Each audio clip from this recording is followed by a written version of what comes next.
नमस्कार। व्यक्ति विषय विशेषको आजको सन्दर्भ संवादमा पनि तपाईलाई हार्दिक स्वागत छ। म राजेन्द्र बानिया। आज हामी खास गरी कुलमान घिसिङ जसले नेपाली जनतालाई घरमा उज्यालो दिने कामको नेतृत्व गर्नुभयो, कुलमान घिसिङ विद्युत प्राधिकरणको प्रमुख कार्यकारी निर्देशक भइसके पछाडिको यो 4 वर्ष नेपाली जनताले कम्तीमा पनि लोड सेडिङको भार बोक्नु परेन, लोड सेडिङको मार खप्नु परेन। कुलमान घिसिङका अगाडि र पछाडि कति सहयोगी हात थिए र कति असहयोग थिए एउटा पाटो छ। भारतबाट यो बीचमा बिजुली कति बढी किनेर ल्याइयो या नेपालमा उत्पादन कति थपियो त्यो पनि अर्को पाटो छ। अधिक नेपाल आफै आत्मनिर्भर नहुँदासम्म हाम्रो विकल्प भनेको भारतबाट बिजुली किनेर ल्याउने नै हो। तथापि हिजोको दिनमा पनि बिजुली किनेर ल्याइन्थ्यो। नेपालमा उत्पादनको प्रक्रिया आरम्भ भएको थियो, तर व्यवस्थापन कुशलता र इच्छाशक्ति नभएका कारण नेपाली जनताले 22 घण्टासम्म, 18 घण्टासम्म, 12 घण्टा, 7 घण्टा त्यो पनि बर्खाको याममा जसरी लोड सेडिङ भोग्दै आएका थिए, त्यसलाई आफू आएको 2 महिनाभित्रमा भदौमा आएको प्रमुख कार्यकारीले त्यही वर्षको तिहारको लक्ष्मी पूजाको दिन जसलाई पिक आवर भनिन्छ, त्यो समयमा जसरी बिजुली नजाने र नेपाली जनताले दीपावली गर्न पाउने अवस्था सृजना गरिदियो, त्यो दीपावली 4 वर्षसम्म निरन्तर रह्यो। पैसा तिरेर बिजुली बाल्छु र घरमा बिजुलीकै उपकरण राख्छु भन्नेका लागि पनि आशा जगाउने एउटा व्यक्ति कुलमान घिसिङकै नेतृत्वमा विद्युत प्राधिकरण आज वार्षिक 10औं अर्ब नाफा गर्ने प्राधिकरण बनेको छ। उहाँको कार्यकाल आइतबारबाट समाप्त भएको छ, तर सरकारले उहाँकै पुनर्नियुक्ति या नयाँ कार्यकारी नियुक्ति गरेको छैन। सुनिएको छ आजको मन्त्री परिषदको बैठकमा विद्युत प्राधिकरणको कार्यकारी नियुक्तिका लागि मन्त्रालयले प्रस्ताव लैजान्छ। त्यो कुलमान घिसिङकै नाम हुन्छ या अन्य कसैको। अधिकांश विज्ञको भनाइ छ अब कुलमान घिसिङ विद्युत प्राधिकरणमा आए पनि नआए पनि कम्तीमा पनि कुशल व्यवस्थापक आउने हो भने अब नेपालमा लोड सेडिङ गर्नु पर्दैन, लोड सेडिङ हुँदैन। केही वर्षबाट नेपाल बिजुली बेच्ने ठाउँमा पुग्छ। त्यो एउटा सपनाको कुरा यथार्थ भएको दिनमा त्यसलाई विपना भनुला, तर कुलमान घिसिङको कार्यकाल ऊर्जा क्षेत्रका विज्ञले आजको दिनमा उहाँको आवश्यकता लगायतलाई कसरी हेर्नु भएको छ भनेर आजको व्यक्ति विषय विशेषको कुराकानीमा ऊर्जाविद डाक्टर कृष्णप्रसाद दुलाललाई हामीले व्यक्ति विषय विशेषको यो कुराकानीमा आमन्त्रण गरेका छौँ। डाक्टर साहब, स्वागत छ कार्यक्रममा। हजुर, धन्यवाद। सबभन्दा पहिले यहाँनिरबाट सुरु गरौँ भन्ने लाग्छ। अहिले नेपाल सरकारले जसरी विद्युत प्राधिकरणको प्रमुख कार्यकारीको विषयमा कुलमान घिसिङको कार्यकाल सकिँदा पनि अर्को नियुक्ति गरेको छैन, अर्थात् चाहिँ सिफारिस ऊर्जा मन्त्रालयले गरेको छैन र अहिलेसम्म चाहिँ अब के हुने भन्ने अनिश्चय छ। यसले तपाईँलाई चाहिँ कति छोइरहेको छ? म यसै फिल्डमा काम गरेको मानिस र यो विषय मेरो लागि नौलो नभएकोले अब ऊर्जा जुन तपाईँले अघि पृष्ठभूमिमा भन्नुभयो, हामी सङ्कटबाटै गुज्रेर आयौँ र अहिले समाधान भएको अवस्थामा कुलमानजीले काम गरेको कुरालाई हामीले पटक पटक राम्रो भन्यौँ। उहाँको कार्यलाई सबै तर्फबाट शुभकामना दिउँ, राम्रोसँग गरेको चिजलाई राम्रो नै भन्यौँ होइन। तर आजको दिनमा चाहिँ अब फेरि पनि कुलमानजी नै आउनुपर्छ भन्ने जुन खालको एउटा माहौल छ, त्यो विषयमा कुलमानजी आइहाल्दाखेरि समस्या कसैलाई पनि होइन। तर एक सूत्रीय कुलमानजी नै हुनुपर्छ, उहाँ नभए खत्तमै हुन्छ भन्ने मान्यता म आफू चाहिँ राख्दिनँ। किनभने अबको समयमा जसरी तपाईँले पृष्ठभूमिमा भन्नुभयो, हामी ऊर्जामा एक खालको स्वावलम्बी हुन खोज्दैछौँ, हुन थाल्दैछौँ भने त्यसरी नै अब अहिले हाम्रो जुन सिनारियो छ, माग र आपूर्ति बिचको जुन सिनारियो छ, त्यो हेर्दाखेरि अब हामी लोड सेडिङ हुनुपर्ने अवस्था त कतै कहीँबाट पनि देखिँदैन। अब अरू समस्याहरू चाहिँ छन्। अब कुलमानजीको व्यवस्थापकीय पक्ष राम्रो थियो, उहाँले सजिलै सहज गर्नुहुन्थ्यो होला, तर मार्केटमा बजारमा उहाँ मात्रै विकल्प हो भन्ने किसिमले एक पक्षीय रूपमा बुझ्न जरुरी पनि नहोला र बुझ्नु पनि हुँदैन होला। अरूले पनि गर्न सक्छन्, अरू राम्रो पनि होलान् अथवा कमसल पनि होलान् वा बराबरी पनि। तर डाक्टर साहब, एउटा विषय के देखियो भने कुलमानजी 4 वर्षमा परीक्षण भइसक्नुभयो। यो 4 वर्षमा उहाँले नेपाली जनतालाई भित्र के थियो अर्को पाटो भयो, त्यो सरकारी निकायले हेर्ला, तपाईँहरू जस्ता अनुसन्धान गर्ने मान्छेले हेर्नु होला, विज्ञले हेर्नु होला। तर हाम्रो घरमा बत्ती आयो, हिजोको दिनमा लोड सेडिङको तालिका आउँथ्यो, अहिले बत्ती आउँछ। त्यस हिसाबले पनि एउटा मान्छेले व्यवस्थापन गर्दाखेरिमा यति हुँदो रहेछ भने त्यो मान्छेप्रतिको विश्वासले जनताले आफ्नो तर्फबाट प्राथमिकता मात्रै दिएनन्, उहाँ नै चाहिन्छ भने जनताको के दोष? होइन, जनताको पक्षबाट त दोष मान्ने कुरो भएन। जनताले त राम्रो गर्ने मान्छेले मौका पाउनुपर्छ भन्नुपर्छ, ठिक छ। तर एज अ संस्थाको हिसाबबाट, सरकारको हिसाबबाट हेर्नु भने तपाईँ सधैँ एउटै मान्छेमा मात्रै डिपेन्ड हुने हो त? भोलिका दिनमा पनि त आखिरी त्यसको उत्तराधिकारी तयारी पनि त हुनुपर्छ होला। संस्थाभित्रै पनि छन् होला अथवा बाहिर पनि छन् होला। सधैँ कुलमानजीले मात्रै चलाइदिनुहुन्छ भन्ने खालको सोच राख्नु त गलत होला नि। जनताको पक्षबाट हेर्दा मैले यसलाई नकारात्मक भन्दै भनेन। तपाईँको भनाइ के डाक्टर साहब? त्यसो भए यसरी जाऊँ न, तपाईँ सिधासिधी भन्नुहोस् न, यो मै माग्ने ढुङ्ग्रो लुकाउने कुरा नगरौँ न। कुलमान घिसिङको कार्यकाल 4 वर्ष सकियो, उहाँ आफैले चाहिँ म पुनर्नियुक्ति पाउनुपर्छ भनेर अरूले जस्तो चाहिँ तपाईँ नेताका घर दैलो धाउने या मन्त्रीकोमा लबिङलाई जाने या दुनियाँ प्रकारको कुरा गर्नुभएको छैन। मलाई मौका दिइयो भने म गर्न तयार छु, किनभने मेरा केही योजना बाँकी छन् भन्नुभएको छ।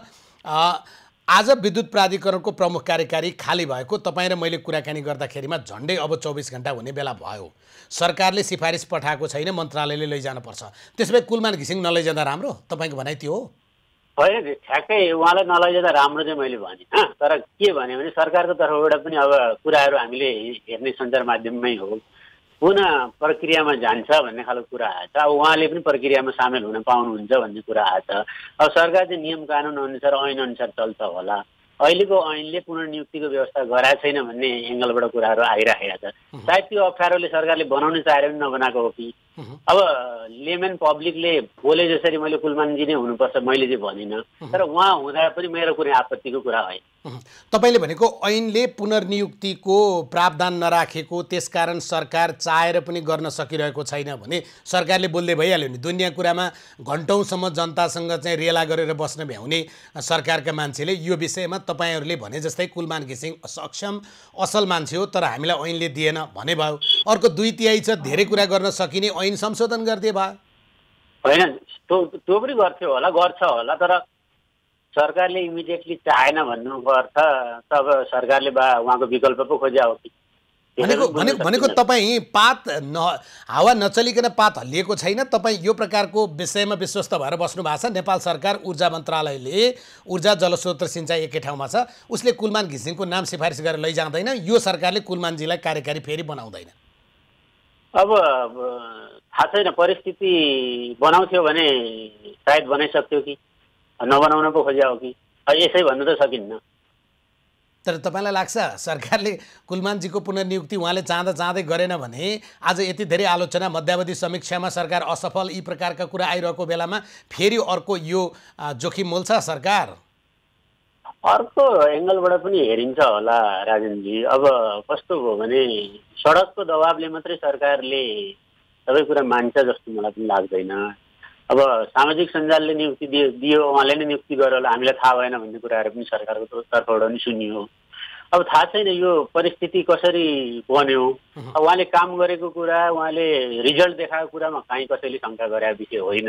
त्यति हुँदाहुँदै पनि हिचकिचाहट किन भयो भन्ने विषय चाहिँ अलिकति छलफलको विषय हुन्छ कि जस्तो। ल छलफल गर्नुहोस् न त, तपाईँ त त्यही क्षेत्रको विज्ञ। सरकार हिचकिचाहट किन गरिरहेको छ? किनभने ऊर्जा मन्त्री वर्षमान पुनले हामीसँगकै कुराकानीमा प्रधानमन्त्रीलाई मैले बनाइसकेँ, पार्टी अध्यक्ष पुष्पकमल दाहालसँग पनि मेरो कुरा भएको छ, उहाँ सकारात्मक हुनुहुन्छ। कम्तीमा पनि ऊर्जा मन्त्रालयका तर्फबाट म प्रस्ताव लैजान्छु भन्नुभएको थियो। आजसम्म उहाँले प्रस्ताव लैजानु भएको छैन, लैजाँदै हुनुहुन्छ भन्ने मात्रै सुनिएको छ। त्यो पनि खामभित्र कसको नाम थाहा छैन। तपाईँले चाहिँ सडकबाट जनताले भनेर मात्रै हुन्छ र भन्नुभएको थियो। प्रजातन्त्र भन्नुहुन्छ, जनताको मत भन्नुहुन्छ भने जनताको मत त सडकमै पोखिने त हो नि, सामाजिक सञ्जालमा, सञ्चार माध्यममा पोखिने त हो नि।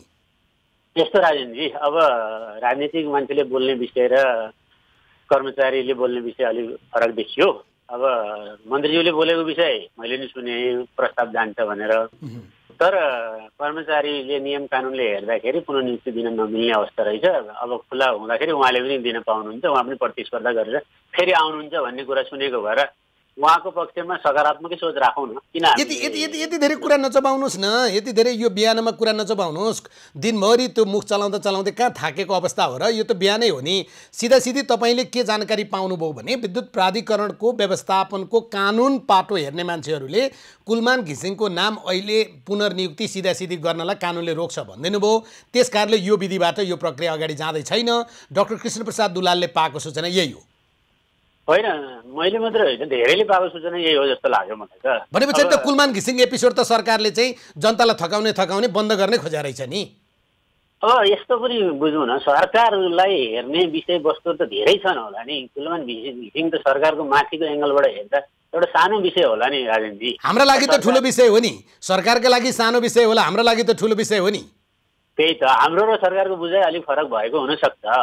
अब तर सरकारले उहाँको च्याप्टर क्लोज भयो भनेर छ जस्तो लाग्दैन मलाई त। तर तपाईँको भनाइले त त्यही बताउँछ नि, किनभने कानुनबाट राय दिनेहरूले चाहिँ यो सम्भव छैन, खुला प्रतिस्पर्धाबाट गइयो र उहाँ पनि सहभागी हुनुभयो भने यो विधि चाहिँ हुनसक्छ भनिसके पछाडि त पुनर्नियुक्ति भन्ने शब्द त सकि त गयो नि। त्यही त, अब नियम कानुन ऐनमा नभएको विषय त अलिक जबरजस्ती गर्ने कुरो भएन कि त। अब एकजना तपाईँले पनि हेर्नु भएको छ नि त नियम कानुन कृष्णजी, किनभने तपाईँ आफै यो क्षेत्रमा यत्रो लामो समयदेखि लागेको, तपाईँको आफ्नो पनि योगदान छ त्यहाँभित्र। त्यो सबै ठाउँबाट हेर्दा तपाईँ आफैले चाहिँ कानुनको विश्लेषण गर्दा चाहिँ उहाँले पुनर्नियुक्ति पाउने बाटो बन्द भएको देख्नुभयो कि देख्नु भएन? यस्तो छ, अब कस्तो छ भने यो खुला प्रतिस्पर्धामा सुरु भएको पछि चाहिँ पुनर्नियुक्तिको बाटो बन्द भएको देखिन्छ। यो पहिला चाहिँ सरकारले डाइरेक्ट नियुक्ति गर्दाखेरि एकपटकसम्मलाई पुनर्नियुक्ति दिने भन्ने नै छ होइन। तर गोकर्ण विष्ट मन्त्री हुनुभएपछि उहाँले खुला प्रतिस्पर्धा सुरु गर्नुभयो। त्यसपछि चाहिँ सरकारले खुला प्रतिस्पर्धाबाट नियुक्ति भएको मान्छेलाई पुनर्नियुक्ति दिने भन्ने किसिमको व्यवस्था राखेका छैन अहिले हेर्दाखेरि, सरसर्ती हेर्दाखेरि। त्यो कारणले अप्ठ्यारो भएको होला। अब एउटा चिज हाम्रो दर्शक धेरैलाई थाहा छ, अब थाहा नहुने दर्शकलाई भनिदिनु पर्ने कुरा चाहिँ के भने, जस्तै कतिपयको बुझाइ के छ भने कुलमान घिसिङ नेपाल विद्युत प्राधिकरणकै विभिन्न तहको कर्मचारी हुनुहुन्थ्यो, त्यो कर्मचारी हुँदै त्यहाँको प्रमुख कार्यकारी हुनुभयो भन्ने जसको बुझाइ छ, त्यस्तो अवस्था होइन। उहाँले चाहिँ त्यो कर्मचारी भन्ने चिज चाहिँ आफू प्रमुख कार्यकारी हुने अवस्थामा राजीनामा दिएर उहाँ 4 वर्षको कार्यकालका लागि प्रमुख कार्यकारी भएर जानुभयो होइन। त्यस कारणले गर्दा उहाँ त अब प्राधिकरणको कर्मचारी होइन नि त। होइन, उहाँ कर्मचारी होइन, उहाँ रिजाइन गरेर प्रतिस्पर्धामा सामेल भएरै आउनुभएको होइन। अब उहाँको टर्म सकिँदाखेरि अब नयाँ हुनलाई पुनः भाग लिनुपर्छ। अब तपाईँलाई एउटा सानो उदाहरण दिन्छु। अस्ति भर्खरै खेलकुद परिषदमा पनि त्यस्तै भयो नि। त्यही भएर सरकारले ऐन ल्याउने बित्तिकै प्रतिस्पर्धाबाट आउनुपर्ने भएपछि जो पदमा थिए उनै राजीनामा दिएर फेरि पनि उनै प्रतिस्पर्धाबाट सामेल भएर आए त। अब यसमा ठुलो विषय नै जस्तो लागेन मलाई त, किनभने प्रतिस्पर्धा अझ खेलकुद परिषदको फरक कुरा के थियो भने रमेश सिलवाल भर्खरै मात्रै जानुभएको थियो, केही महिना उहाँले काम गर्न पाउनु भएको थियो, नयाँ खेलकुद ऐन आयो, उहाँको सदस्य सचिवको पदावधि ती सकियो, समय सकिया होइन, ऐनले सक्दियो, फेरि खुला प्रतिस्पर्धा सुरु भयो। उहाँले निवेदन हाल्नुभयो, 27 जनाले निवेदन हाल्नुभएको थियो। अब पार्टीकै सरकार छ, 3 जनाको नाम सिफारिस भयो, उहाँ फेरि सदस्य सचिव भएर जानुभयो। यहाँ त कुलमानजीको त कार्यकालै सकिया छ। त्यही छ, कार्यकाल सकिया छ, फेरि पनि त आउने बाटो त बन्द छैन, आउन सकिहाल्नु। तर एउटा शङ्का के गरिया छ भने, सुन्नुहोस् न, एउटा शङ्का के गरिया छ भने त्यो तपाईँलाई पनि लागु होला, अन्य धेरै अहिले ऊर्जाभित्र खेलकुद मन्त्रालयमा खेलकुद गरे भए त ठिकै थियो। ऊर्जाभित्र खेलकुद गर्नेहरूले चाहिँ कुलमान घिसिङले बाहिर देख्दाखेरिमा जुन उहाँको उज्यालो र बत्ती बलेको अनुहार छ, भित्र त्यस्तो होइन, उहाँले 4 वर्षमा राम्रो गर्नुभयो भन्ने जो विश्लेषण गरिया छ त्यस्तो होइन, धेरै चिज छ, त्यसकारण उहाँलाई ल्याउनु हुँदैन भनेर ठुलै खेलकुद भएको छ भन्ने छ है। अब त्यो विषयमा मैले धेरै कुरा भन्न सकिनँ, किनभने अब त्यो खेलकुदभित्र के भयो बाहिर के भयो, हामी त बाहिर बस्ने मान्छे, हामीलाई धेरै थाहा भएन। बाहिर बस्नेले झन् बढी गर्न सक्छ नि। तर अब बुझेको कुरा चाहिँ के हो राजेन्द्रजी भने, जसरी जनताले एउटा बत्ती बल्ने विषयलाई ठुलो इस्युको रूपमा, प्रसङ्गको रूपमा बुझ्नु त्यो सही कुरा पनि होला। तर बत्ती लोड सेडिङ हट्ने विषयको विश्लेषण तपाईँले पृष्ठभूमिमा पनि भन्नुभयो होइन, कसरी हट्यो भन्ने चिज। तर त्यो हट्ने विषयलाई एकजनाको योगदान मात्रै सही होइन कि, एकजनाले मात्रै आफूले मात्रै गरेको भन्ने विषय चाहिँ सही होइन कि भन्ने किसिमले पनि कुराहरू आएका छन् होइन। त्यसमा घिसिङ सर आफैले चाहिँ कुलमान घिसिङ प्रमुख कार्यकारी भएर आए पछाडि उहाँको कार्यकाल सकिनु अगाडि, सबभन्दा पहिले कार्यकाल सकिने 1.5 महिना अगाडि र भएर आउन साथ सुरुमै 2 पटक अन्तर्वार्ता गरेको एउटा चाहिँ पत्रकारको नाताले उहाँले यो मैले व्यक्तिगत गरेको यो म भन्ने शब्द चाहिँ कहीँ पनि प्रयोग गर्नु भएको छैन। त्यो गर्नु भएन, सही कुरा हो। तर सरकारको बुझाइ अलिक फरक भएको जस्तो बुझिन्छ मिडियाहरू हेर्दाखेरि। उहाँले जस आफू मात्रै लिनुभयो भन्ने खालको कुराहरू पनि आउँछ। अब त्यो थाहा छैन सरकारको बुझाइमा उहाँहरूको इन्टरेक्सनमा त्यो कसरी बुझाइ त्यस्तो हुन गयो। तर एकजना व्यक्तिको मात्रै सबै चिज सम्भव नहोला। एकजना व्यक्तिको व्यवस्थापकीय क्षमता, उहाँको क्यापेसिटीलाई मान्नै पर्छ र त्यो कुरा सबैले माने पनि हुन्। तर साथसाथै उहाँलाई सबै सपोर्ट गर्ने प्राधिकरणको सबै टिमदेखि लिएर मन्त्रालय प्रधानमन्त्री सबै कुरालाई पनि साथ भएको यो तपाईँको आरोप के विश्लेषण? कुलमान घिसिङ वान म्यान आर्मी जस्तो देखिनुभयो, सरकार या उहाँका आफ्ना चाहिँ जुन हातहरू थिए तिनीहरूलाई उहाँले चाहिँ कुनै पनि प्रकारको सबैको योगदान हो भन्न चुक्नुभयो भन्ने तपाईँको निष्कर्ष कि विश्लेषण? यो कुरा त करिब देखिएकै विषय पनि त हो नि राजेनजी। अब मेरो विश्लेषण भन्दा पनि तपाईँले अहिले 1.5 महिनामा आएपछि उहाँले भन्नुभयो त्यो बिचमा त कहिले सुनिएको पनि थिएन नि त।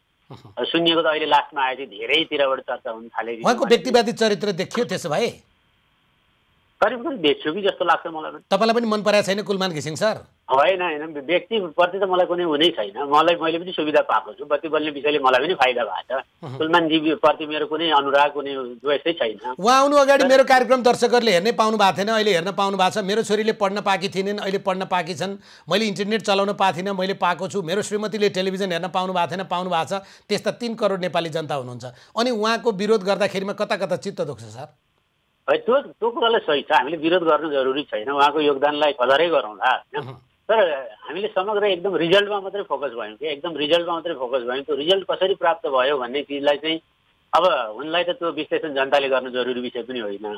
जान्ने बुझ्नेले गरेका छन्, तर जान्ने बुझ्नेले गरेको कुरा कसैले पत्याइदिने अवस्था पनि आएन। उनीहरू सबै छायामा परेको अवस्था आयो। कता सरकारलाई यो विषयले अप्ठ्यारो पारे हो कि? जस्तै एउटै चिज भनिदिनुहोस् त, मुख खोलेर भन्नुहोस् न। तपाईँलाई मलाई नियुक्तिको कुनै लोभ पनि छैन, मलाई लाभको मतलब पनि छैन, म चाहिँ एकदम स्वतन्त्र छु भन्ने तपाईँको दाबी रहन्छ भने एउटा विज्ञको रूपमा एउटा चिज भनिदिनुहोस् त।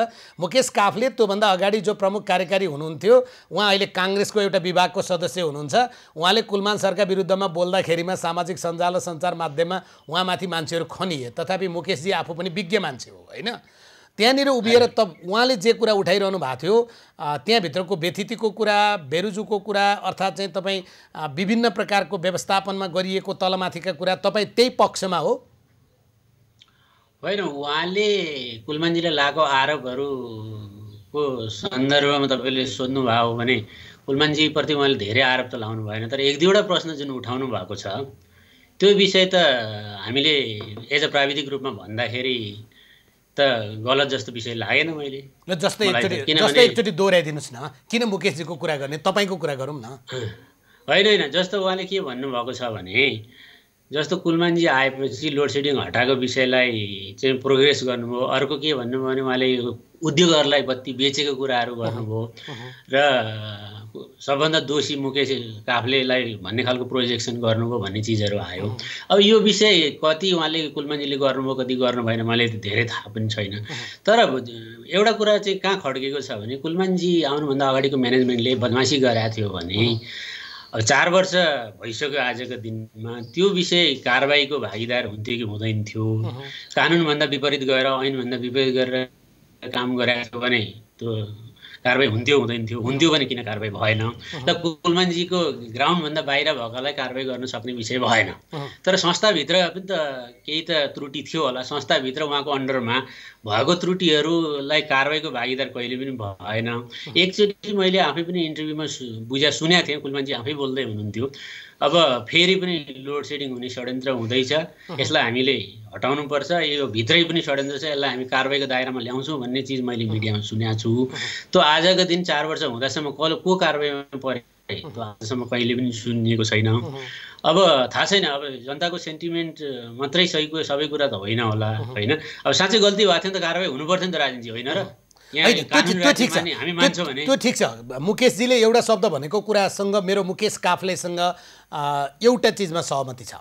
उहाँले के भन्नुभएको छ भने मेरो कार्यकालको पनि कुलमानजीको कार्यकालको पनि एउटा निष्पक्ष आयोग बनाऊ, सबै विषय छानबिन गरौँ, जे नतिजा आउँछ त्यो म मान्न तयार छु भन्नुभएको छ। त्यो कुरामा चाहिँ म न्यायिक छानबिनलाई मान्न तयार छु भन्ने कुरामा आपत्ति जनाउन जरुरी छैन। मैले अहिले तपाईँलाई सोधेको चाहिँ त्यसो भए कुलमान घिसिङले यो 4 वर्षमा गरेको नराम्रो काम चाहिँ के भनिदिनुहोस् न, 1 2 3 गरेको राम्रो काम त हेर्नुहोस्। नेपाली जनताले तपाईँले जनताको सेन्टिमेन्ट मात्रै जम्मै कुरा हो र भनेर 2-3 चोटि भन्दै गर्दा नि जनताको सेन्टिमेन्ट जम्मै चिज होइन भने यो मुलुकमा तपाईँ मतबाट सरकार चुन्ने पद्धति किन अपनाएको? अधिनायकवाद किन नल्याएको?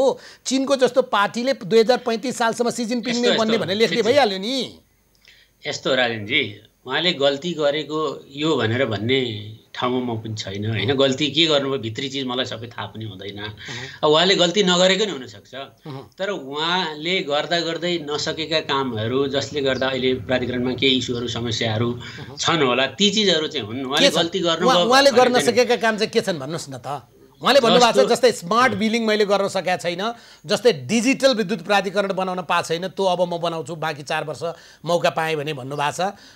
जस्तै तपाईँ भोटेकोसी आउँदैछ 456, त्यो आए पछाडि हामी बिजुली बेच्ने ठाउँमा पुग्छौँ, अब ल्याउनु पर्दैन, ती कुरा उहाँले भने गलत छन् र? उहाँले भनेको कुनै गलत छैनन्। उहाँले गर्न नसकेका विषयहरू चाहिँ के हो भने आज पनि तपाईँको मेरो घरमा आउने बत्तीको रिलायबिलिटी छैन। तपाईँ त्यसमा तपाईँ एग्री गर्नुहुन्छ जस्तो लाग्छ। आज पनि तपाईँले बत्तीबाट खाना बनाउने काम गर्न सक्नु भएको छैन, अथवा पार्सियली गर्नुभयो होला। एउटा सिलिन्डर तपाईँले राख्नु भएको छ रिजर्भमा, किनभने फ्याट्ट लाइन गइहाल्यो भने त भोकै परिन्छ। यो चिजमा उहाँले काम थाल्नु त भएको छ होला, यो 4 वर्षमा भ्याउनु भएन होला, अन्त फोकस भयो होला। यो विषय एउटा खड्केको विषय छ। अर्को खड्केको विषय के छ भने आजका दिनमा हामीसँग, आज हामी बर्खामा छौँ, हाम्रो धेरै आयोजनाहरूको बत्ती प्राइभेटबाट आयोजनाहरू छन्, उनीहरूको बत्ती खेर गएको छ। ट्रान्समिसन लाइनको सेक्टरमा उहाँले उल्लेखनीय प्रगति गर्न सक्नु भएन, जसले गर्दा 2-4 आयोजनाहरूले आयोजना बनाइसके तापनि त्यो बत्ती राष्ट्रिय प्रसारणमा जोड्न पाएका छैनन्, उनीहरूले घाटा बेहोरिराखेका छन्। अब यो विषय उहाँले चाहेर होस् नचाहेर त किन भनौँ होइन, चाहेर समयले दिएन होला, गर्दा गर्दै सक्नु भएको छैन। यी विषयले प्राइभेट सेक्टरलाई धेरै ठुलो असर गरेको छ, दुईटा कुराको। तर प्राइभेट सेक्टर जोडिराख्दाखेरि अर्को के बुझ्नु पनि जरुरी छ भने आजको दिनमा हाम्रो ऊर्जाको जुन समायोजन भएको छ, इनर्जी डिमान्ड मिट भएको छ, यसमा 1/3 चाहिँ प्राइभेट सेक्टरको कन्ट्रिब्युसन छ है। प्राइभेट सेक्टर अब एउटा मेजर स्टेक होल्डर भइसक्यो हाम्रो मार्केटमा।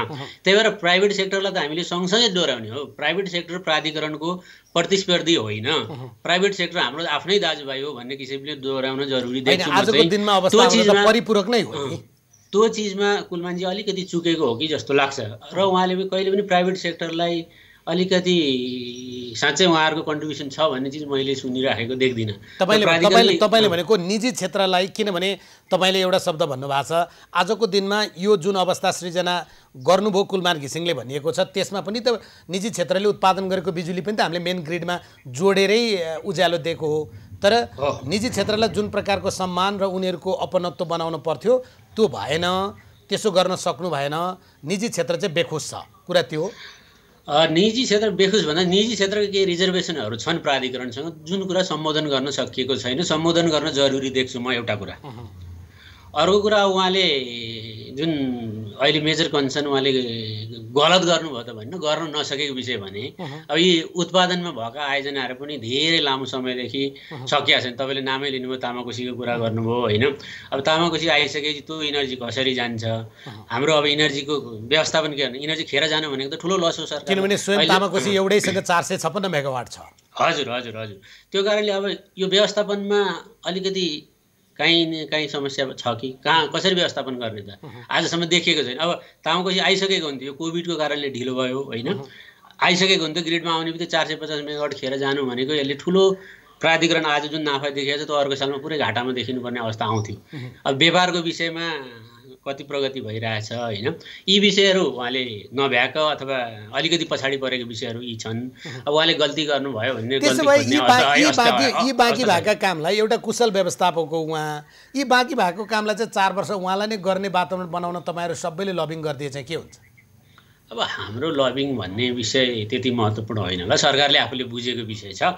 अझै पनि उहाँको बाटो बन्द भइसकेको विषय नै होइन। तर म एउटा कुरा, तपाईँहरूको बुझाइ त्यस्तो हो र उहाँको ढोका बन्द भइसक्यो भन्ने बुझाइ हो र तपाईँहरूको? मेरो बुझाइ चाहिँ अहिले के बनिरहेको छ भने एकजना दर्शकले यहाँ मलाई एउटा गजबको शब्द लेख्नु भएको छ होइन, यो मुलुकमा उहाँले लेखेको शब्द यो हाम्रो ग्रामीण भाषा हो, म त्यससँग त्यति सहमति जनाउँदिनँ। उहाँले चाहिँ यो मुलुकमा कुले बाहेक अर्को मान्छे छैनन् भनेर लेख्नु भएको छ। पक्कै पनि बिजुलीमा चाहिँ कुलमान घिसिङ जी भन्दा अर्को मान्छे चाहिँ यो बिचमा नदेखिया हो, तर विकल्पै छैनन्, कोही विज्ञ बाँकी नै छैनन् भन्ने कुरा होइन। तर तपाईँको यति कुरा सुनिसकेपछि मलाई लागेको चाहिँ राजनीतिक नेतृत्व पनि नकारात्मक, निजी क्षेत्र पनि नकारात्मक। यो मुलुकमा निजी क्षेत्रले सँगै शक्ति हुन्छ, त्यसैले राजनीतिक क्षेत्रलाई चलाउँछ, त्यही कारण कुलमानजीको नियुक्ति यति ढिलो भयो कि भन्ने मलाई शङ्का लाग्यो। अब ढिलो भए पनि भयो भने त राम्रो हो नि त, यसलाई किन अन्यथा बुझ्ने र। अब उहाँले गर्न नसकेको विषय आउने कार्यकालमा गर्नु होला। अब यसलाई मेरो विचारमा उहाँ पक्षमा अब धेरै उ गर्न जरुरी छ जस्तो कुलमान घिसिङको विकल्प छ विद्युत प्राधिकरणलाई यसरी नै हाँक्ने मान्छेको? विकल्प त जेको नि विकल्प हुन्छ नि राजनजी। अब एकको विकल्पै छैन भन्ने विषयलाई त त्यसरी बुझ्न त सही नहोला नि। तपाईँको विकल्प पनि कोही होला, मेरो विकल्प कोही होला। अब मभन्दा राम्रो अथवा तपाईँभन्दा राम्रो होला, अलिक कम होला। त्यही भएर विकल्प विहीन त समाज हुँदैन नि। तर समाजले प्रश्न त्यस्तो गर्छ क्या, राजेन्द्र बानियाको विकल्प त हजारौँ असाध्यै योभन्दा धेरै राम्रा विकल्पहरू छन्, म चाहिँ के भन्छ यो खराबहरू मध्येको मात्रै असल होला भन्ने लाग्छ होइन। तर कुलमान घिसिङ पछाडि को त भन्ने अनुहारमा चाहिँ मान्छेहरू यति धेरै संशय गर्छन् कि हिजो बेइमानी गरेका नाफाखोरहरू नै आउने भए भनेर पनि मान्छेहरू अलि बढी तर्स्या होला क्या। होला, तर अब यस्तो छ, अहिले एउटा अब ग्राउन्ड बनाएको छ, जनता सचेत भएका छन्, सोसियल मिडियादेखि लिएर मिडिया यति स्ट्रङ छ। अब फेरि यस्तो पनि विषय हो राजेनजी, अब त्यति बेलाको बदमासी नै थियो भने बदमासी प्रमाणित भएको छैन नि। बदमासी भएर बिजुली लुकाएर खल्तीमा राख्ने विषय पनि होइन नि। यहाँ मान्छेले बत्ती नै आउँदैन भनेर बढी कन्सर्न गरे हुन्। अर्को कुरा ल मुकेश काफ्लेजीकै विषय आयो, उनले उद्योगलाई बत्ती दिएका रहेछन् भने कि अपराध त गरे होइन नि त। तर डाक्टर साहब एउटा चिज त मलाई भनिदिनुहोस् न, एउटा मान्छे भदौमा आउनु अगाडिसम्म, म मुकेशजीले बदमासी गर्नुभएको थियो भन्दिनँ, त्यो भन्ने ठाउँमा म छैन। एउटा मान्छे भदौमा आउनु अगाडिसम्म यो मुलुकमा तपाईँ घन्टौँ लोड सेडिङ थियो, त्यसको 2 महिनाभित्रमै लक्ष्मी पूजाको दिनमा तपाईँ मजाले दीपावली गर्नुहोस् भनेर अर्को मान्छेले भन्छ र बिजुली दिन्छ क्या, अनि शङ्का गर्छन् नि मान्छेले।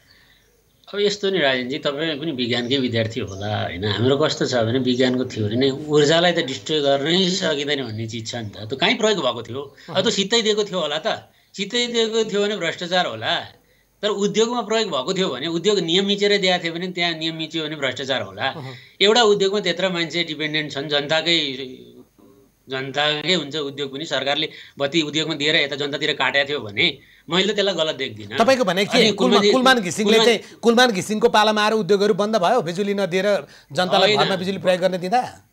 बन्द भएन नि, तर तपाईँले नि सुनेकै विषय हो कि पिक आवरमा त उद्योगलाई बत्ती काटिएकै छ नि। सुरुमा जति बेला लोड सेडिङ हटाइयो र काठमाडौँमा हटाउन थालियो त्यति बेला उद्योगहरूसँग आएर छलफल गरेर तपाईँहरू पिक आवरमा नचलाइदिनुहोस् उद्योग, अरू बेला म बिजुली म्यानेज गर्छु भनेर भनेकै छ नि। मिलेको छ सबै। अनि त्यति व्यवस्थापन कौशल पनि देखाउन नसक्ने कस्तो मान्छेलाई नेता बनाएर लग्या त हामीले? अब यस्तो हुन्छ, अब प्राधिकरणको म्यानेजमेन्टमा हुँदैमा सबै चिज सम्भव हुँदैन नि। उनलाई त सबै मन्त्रीजीदेखि लिएर प्रधानमन्त्री सबै सहयोग भयो। अब यसका ब्याकग्राउन्ड र उहाँ उभिएको ग्राउन्डले पनि महत्त्वपूर्ण भूमिका खेल्छ। तपाईँको भनाइ के? उहाँलाई जसरी राधा गेवालीले त चिलिम चुवाट गर्न खोज्नु भएको थियो उहाँको जिम्मेवारीबाट, तर जनार्दन शर्माको कुरा होस् या पुष्पकमल दाहालको कुरा होस्, उहाँहरूको साथ अथवा तात्कालीन माओवादीको साथले सजिलो भयो भने हो तपाईँले? होइन, राधा गेवालीको विषय पनि सेम छ। फेरि हेर्नु, उहाँ अब चिलिमेमा पनि उहाँको टर्म सकिसकेको थियो, यसरी नै थप्नुपर्छ भनेर बाहिरबाट माहौल क्रिएट हुँदाखेरि उहाँले थपिदिनु भएन। बाहिरबाट होइन, स्थानीय जनता सडकमा आएको, चिलिमेको रसुवाका जनता सडकमा आएको छ। त्यही त सुन्नुहोस् न। अनि आज चिलिमेमा को नेतृत्व छ त्यहाँ? खोइ चिलिमे बन्द त भएको छैन, चलिरहेछ कम्पनी त। त्यही भएर अब एउटै व्यक्तिलाई सर्वे मान्न पर्छ जस्तो मलाई लाग्दैन। हामीले सर्वे भनेको छैन, तपाईँ यसरी नबुझ्नुहोस् न डाक्टर साहब। हामीले मात्रै भनेको, मैले सोधेको विकल्पको नाम ऊर्जा विज्ञहरूले फलानु पनि विकल्प हुन् भनिदिनुहोस् न त। हामी उहाँका विषयमा पनि छलफल थालौँला। नत्र भने आजसम्म हाम्रो लागि त, म त एक शब्दमा यो सञ्चार माध्यममा बसेर भन्नुहुन्थ्यो हुँदैन थियो थाहा छैन, तर उहाँले बत्ती दिएको, उहाँको नेतृत्वमा उहाँको समूहले, त्यो सरकारले, त्यो ऊर्जा मन्त्रीले, त्यो प्रधानमन्त्रीले गरे हो त भन्न पाउनु पऱ्यो नि। होइन, ठिक छ, त्यो चिज सबैले उहाँको योगदानलाई, उहाँको व्यवस्थापकीय क्षमतालाई सबैले कदर गरे विषय छ कि, यसमा कुनै हुनै भएन। तर उहाँलाई पुनः ल्याउनलाई तपाईँहरू किन यसरी घुँडा धसेर लाग्यो त? होइन, हामी लाग्ने विषय नै होइन नि। हामी लाग्नु पर्यो, हामी लागेर हुने विषय पनि होइन यो त सरकारले आफै मूल्याङ्कन गरेको विषय हो। सरकारले फेरि पनि उहाँकै प्रस्ताव जान्छ भन्ने पनि मिडियामा आइ पनि राखेको छ। त्यही भएर उहाँको च्याप्टर क्लोज भयो भन्ने विषय मैले त बुझेको छैन अहिलेसम्म। त्यही भएर उहाँ हुनुहुन्छ होला अझै पनि, तर उहाँ मात्रै विकल्प हो भन्ने विषय अलिकति प्रश्नवाचक हुन्छ कि भन्ने कुरा मात्रै हो राजेनजी, अरू कोही कुरा होइन। अब उहाँको व्यवस्थापकीय क्षमताको सबैले तर एउटा कुरा के बुझियो भने आफूलाई विज्ञ भन्ने या आफूलाई राजनीतिक दलको कार्यकर्ता भन्ने जे भएर बस्नेहरू पनि सबैलाई कुलमानजी हुँदा त्यति निजी क्षेत्रलाई झन् मिठो भएर हिँड्छ, त्यस कारणले यो ढिलो भइरहेको रहेछ। अनि कुलमानजी आफै आउँदा पनि त के राजनीतिक कार्यकर्ता भन्दा बाहिरबाट आउनु भएको थियो त? उहाँ के स्वतन्त्र भएर नियुक्ति लिनुभएको थियो र? कुलमान त्यति बेला उहाँलाई राजनीतिक कुलमानजी माओवादी कार्यकर्ता हो? कुलमानजी माओवादी कार्यकर्ता हो? होइन थियो भने उहाँभन्दा त्यति मान्छे सिनियर हुँदाहुँदै उहाँलाई कसरी टिका लाएर ल्याइयो त त्यहाँ? हस्, तपाईँलाई धन्यवाद। हस् त, धन्यवाद राजनीति। डाक्टर कृष्णप्रसाद दुलाल आज हामीसँग हुनुहुन्थ्यो। नेपाल विद्युत प्राधिकरण यति बेला प्रमुख नेतृत्वको हिसाबबाट खाली छ। सरकारले अब नयाँ प्रमुख कार्यकारीको नाम सिफारिस गर्दैछ। यो 1 महिनामा एउटा दृश्य देखिया छ, म आफैलाई असाध्यै बडो ताजुब लागिरहेको कुरा छ, तपाईँलाई पनि लाग्यो होला। त्यो भने चाहिँ बारम्बार बत्ती जान्छ, कहिले त दिनभरि बत्ती आउँदैन। यस्तो यो पौने 4 वर्षमा भएको थिएन। अहिले किन भयो होला भन्दा यो कुलमान घिसिङ अब फेरि चाहिन्छ भन्ने अभियानका लागि भएको कि, या उहाँलाई नल्याउनका लागि भएको कि, या खोलामा पानी नभएर भएको कि, या हाम्रो आफ्नो खप्परै त्यस्तो भएर भएको, यो हो चाहिँ के होला? र अब नेपाल विद्युत प्राधिकरणको प्रमुख कार्यकारी अधिकृत को हुन्छ होला, कार्यकारी निर्देशक को हुन्छ होला, जसले हामीलाई साँच्चै बत्ती दिन्छ होला नि है? आजको व्यक्ति विषय विशेष यही सकिन्छ। खबरभित्रको खबरका लागि हेर्दै रहनुलाई विनेश खबर। नमस्कार।